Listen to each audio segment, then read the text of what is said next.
touch one of these, it's going off.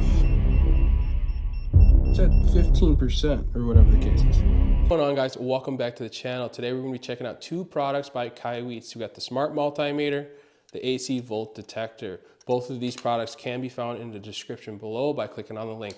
Also, I should have a discount code for you guys, so make sure you guys use that up too. So yeah, let's jump into it. Go ahead and talk about the AC Volt Detector first. What comes with it is 3 AAA batteries, the Volt Detector, and a manual.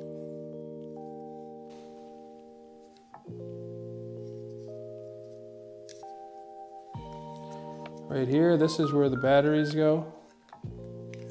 Take this bad boy off. Ooh. What you're gonna do to activate this, you're gonna simply just turn it on. And what this is basically going to do is basically to tell you if something's hot. So this is only gonna work with AC current. So you have AC and DC. DC is going to be your direct current. That's going to be anything that's run off of batteries directly, like a car battery or anything with batteries. Like this is a DC unit right here. Your outlets in your house and stuff like that, that's going to be alternating current, AC. So that's what we are going to be using these on. So you have, right now it's set at 70 volts to 1,000 kilovolts. To do is just press this button. You can change it from 12 volts to 1 kilovolt. You gotta look at a little flashlight. So you can hold that down. A little flashlight comes on. Pretty bright. It has this little belt holder right here, or whatever the case is, a little pocket holder. You can throw it in your bag or your belt or your pocket. Multimeter right here. So what comes in the box, it's gonna just be your manual. Also comes with 2 AAA batteries that are installed right here in the back. You have to unscrew that, put the 2 batteries in, and basically you're good to go. Oh, here we got another one.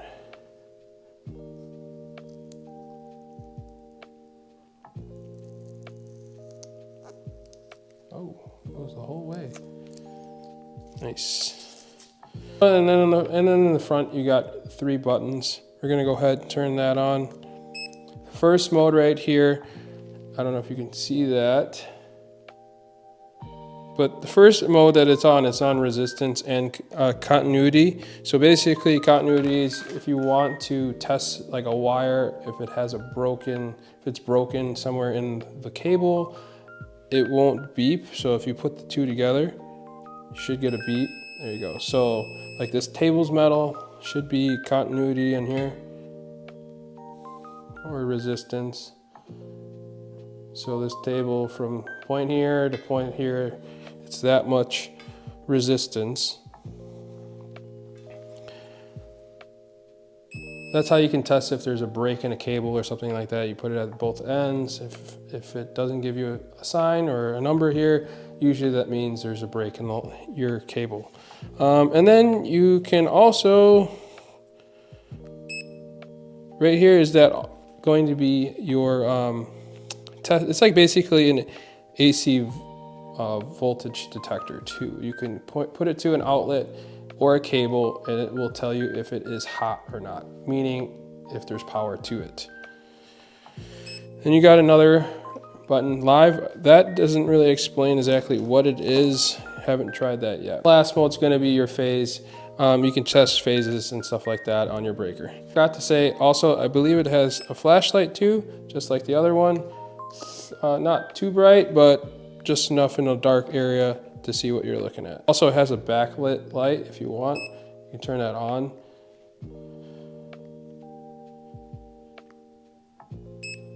So if you're in a dark place, the screen will stay lit. There it is. See, now you have a backlight. That is if you are in a dark area. So that is pretty nice. You can see the modes a little bit better now. Here's your resistance, volt detector,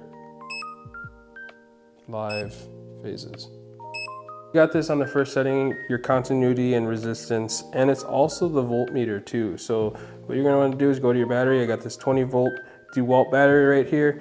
We're gonna just go and put it in the positive and negative side of the battery. Should get a reading here.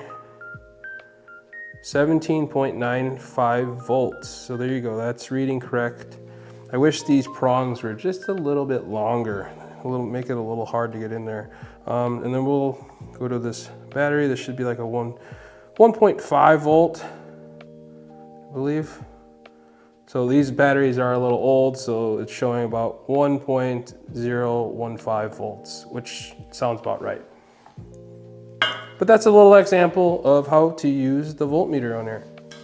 Thing I also do wish they changed about this is simply if this could disconnect, because if these wires go bad, then you kind of shit out of luck.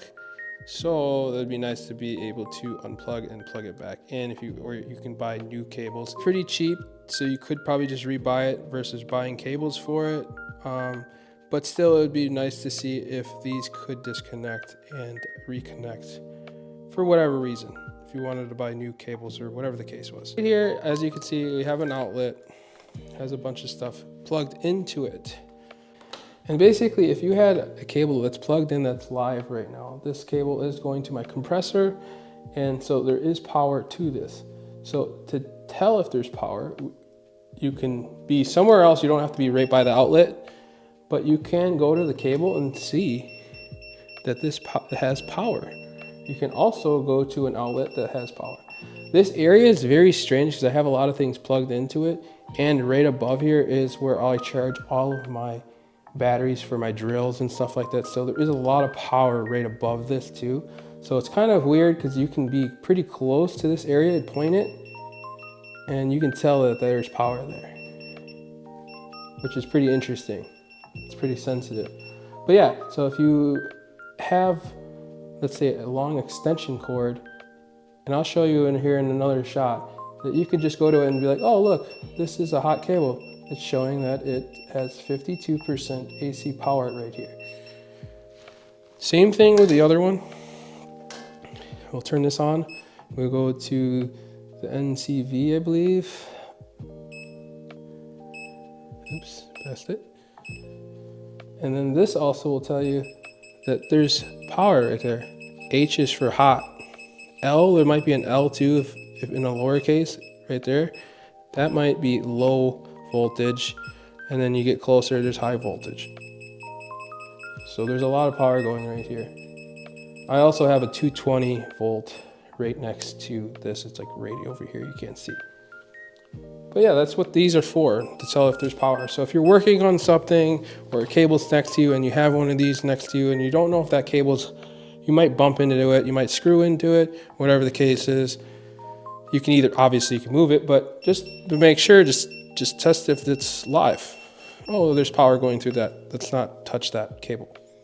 It's that simple. Or if you're working on an electrical box, you can test the cables real quick if it's far away and be like, oh, is there power to this?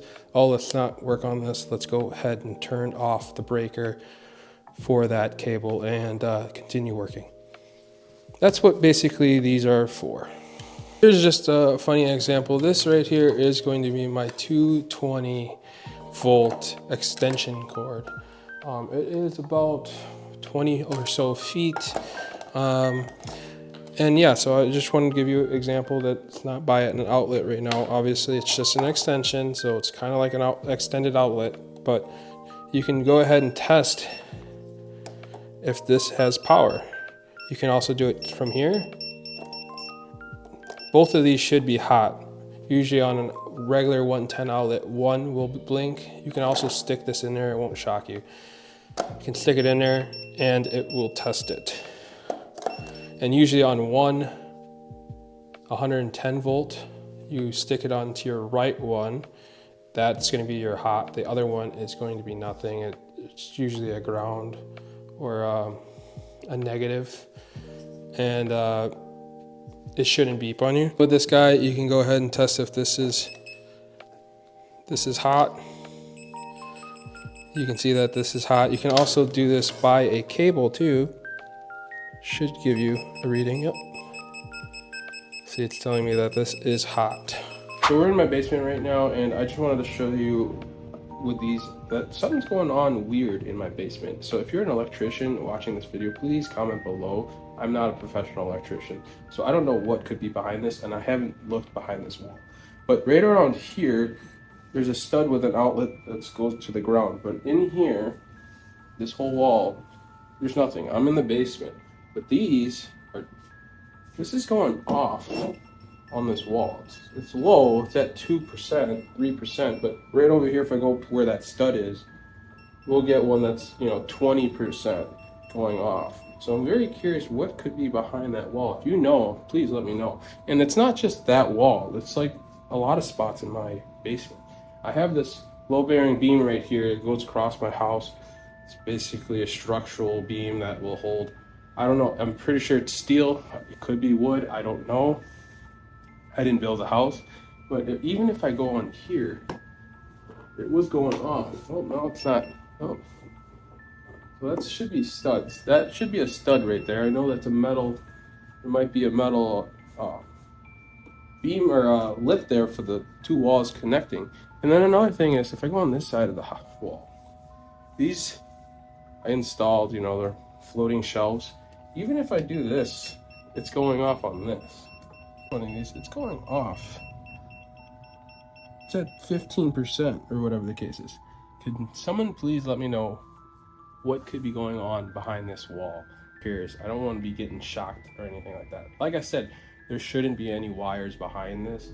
I mean, we have outlets down below that's going across the bottom here, but nothing in this wall. That should just be studs and maybe insulation. So please let me know. I don't know if it could be moisture in the air down here, or if paint can somehow hold an electric charge, or even plaster, which I highly doubt, unless I had a lead paint, which this house does not have lead paint. But yeah, weird thing that's going on with one of these. I don't know if it's super sensitive or whatever the case is. It happens with both of them. The other one does it too, if I can find it. See, that says high. Let's see. They're both going off. That one says low, says high. Very strange of what's going on. That's all we got today, guys. Thanks for checking out the tools with me today. Strongly believe you should go buy one of these. These things are useful and reasonably priced. You can check them out on Amazon or their website at kaiweets.com. In the description below, there should be a link and a coupon code. So go buy one. I'll see you guys in the next one. Later.